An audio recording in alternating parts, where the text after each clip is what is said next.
বিদ্যার কাছে ফাগুনকে বিয়ে করার জন্য প্রমিস করে রাজরিত। হ্যাঁ বন্ধুরা, এমনটাই দেখা যাবে।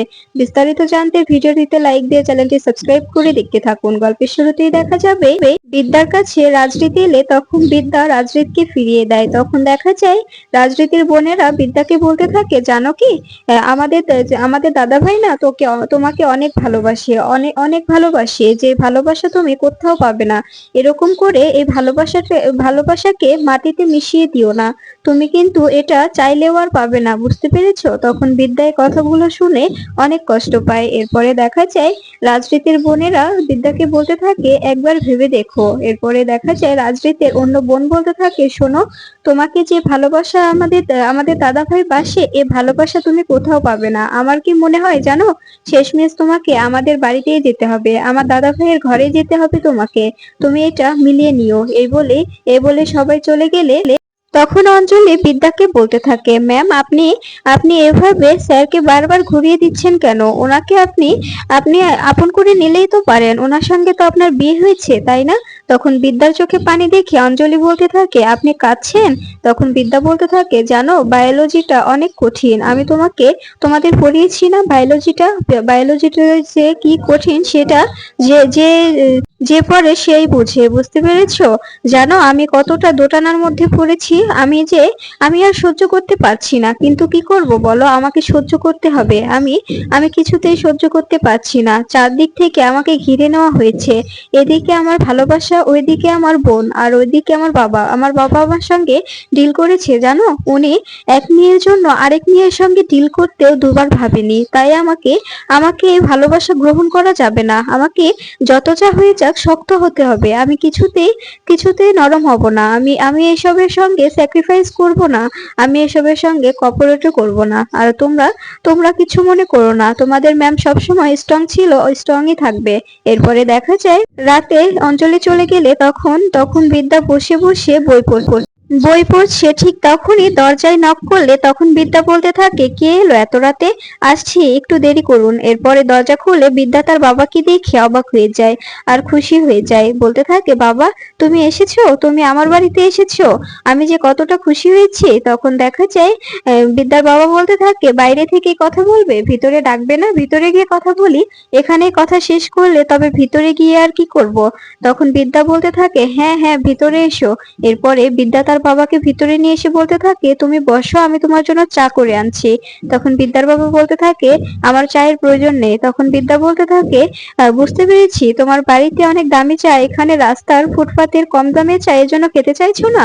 এরপরে বিদ্যার বাবা চা চেলে তখন বিদ্যা চা বানিয়ে দেয় আর বলতে থাকে, হতে পারে কম দামের, কিন্তু অনেক যত্ন সহকারে তোমার জন্য বানিয়েছি। এরপরে এরপরে বিদ্যার বাবা খেয়ে বলতে থাকে, অনেক সুন্দর হয়েছে, অনেক ভালো হয়েছে। তখন বিদ্যা বলতে থাকে, আজকে প্রথম তুমি আমার অন্ততপক্ষে চাটার সুনাম গাইলে, ভালো বললে। আগে তো কখনো তুমি আমার কোনো কাজকেই ভালো বলনি, সব কাজেই ভুল ধরেছো, কিন্তু আজকে তুমি আমাকে যেই ভালো হওয়ার কথাটা বললে, এটা শুনে যে আমার কতটা ভালো লাগছে তুমি বুঝতে পারবে না। তারপরে দেখা যায় বিদ্যা বলতে থাকে, তা কেন এসেছো এখানে? কোনো প্রয়োজন আছে? তখন বিদ্যার বাবা বলতে থাকে, এখানে আমি কেন এসেছি তুমি খুব ভালো করেই জানো। আমি তোমার সঙ্গে একটা কথা বলতে এসেছি, এর বেশি আর কিছুই নয়। তখন বিদ্যা বলতে থাকে, আমি জানি, কারণ আমার কাছে আমার এ বাড়িতে দরকার ছাড়া কেউ আসে না, সবাই নিজের দরকারেই আসে, দরকার ছাড়া কাউকে আমি এ বাড়িতে পাই না।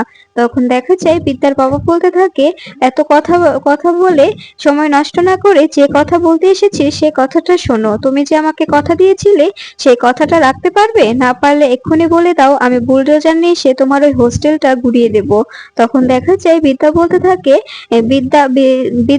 বিদ্যার ডিকশনারিতে কোনো না বলে শব্দ নেই। আমি অবশ্যই রীতের সঙ্গে, রাজরিত চ্যাটার্জির সঙ্গে তোমার মেয়ে ফাগুনের বিয়ে দেব। আমি তোমাকে কথা দিচ্ছি, তুমি আমাকে একটু সময় দাও, আমি ওকে অবশ্যই রাজি করাবো। তখন দেখা যায় বিদ্যার বাবা বলতে থাকে, এই জন্যই তো আমি বলেছি যে আমি তোমাকেই দায়িত্বটা দেব। এই বলে চলে গেলে তখন সকালবেলায় বিদ্যা রাজরিতের অফিসে আসে। সেখানে আসলে রাজরিত অবাক হয়ে বলতে থাকে, তুমি এসেছো বিদ্যা? আমি কখনো ভাবতে পারিনি যে তুমি আসবে। আমি কি স্বপ্ন দেখছি? তখন বিদ্যা বলতে থাকে, না, স্বপ্ন নয়, তুমি সত্যি দেখছো। তখন দেখা যায় রাজরিত বলতে থাকে, তুমি এখানে তুমি সত্যি আমার বিশ্বাস হচ্ছে না যে তুমি আমার ভালোবাসাটাকে সাড়া দিয়ে এখানে এসেছো। তখন বিদ্যা বলতে থাকে, আমি আমি কেন এসেছি সেটা তোমাকে আমি পরে বলছি, তাই এতটা উত্তেজিত হওয়ার কোনো কারণ নেই। তখন দেখা যায় রাজরিত বলতে থাকে, উত্তেজিত হব না মানে? তুমি এখানে বসো, আমি যে কতটা এক্সাইটেড হয়েছি সেটা তোমাকে বলে বোঝাতে পারবো না। তখন বিদ্যা বলতে থাকে, তুমি আমাকে ভালোবাসো? তখন রাজরিত বলতে থাকে, হ্যাঁ অনেক ভালোবাসি, নিজের থেকেও বেশি। তখন দেখা যায় বিদ্যা বলতে থাকে, আমি যা করতে বলবো তাই করতে পারবে? আমি আমার জন্য সবকিছু করতে পারবে? তখন রাজরিত বলতে থাকে, হ্যাঁ যদি তুমি নিজের জীবনটা দিয়ে দিতে বলো তাও দেব, কোনো সমস্যা নেই।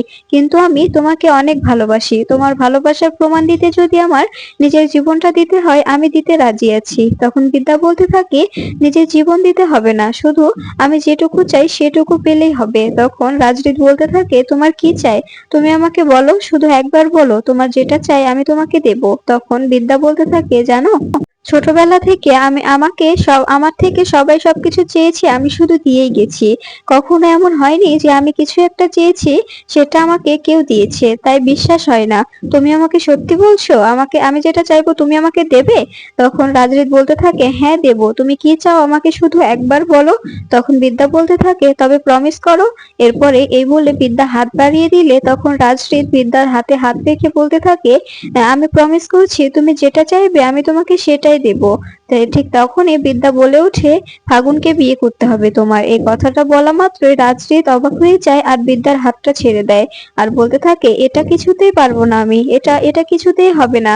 তুমি যদি আমার জীবনটা চেয়ে নিতে তবে এটা দেওয়া সহজ হতো, কিন্তু কিন্তু তুমি যেটা চাচ্ছ এটা কিছুতেই সহজ হবে না, আমি এটা কিছুতেই করতে পারবো না। তুমি কি করে এভাবে আমার থেকে এভাবে কথা আদায় করতে পারো?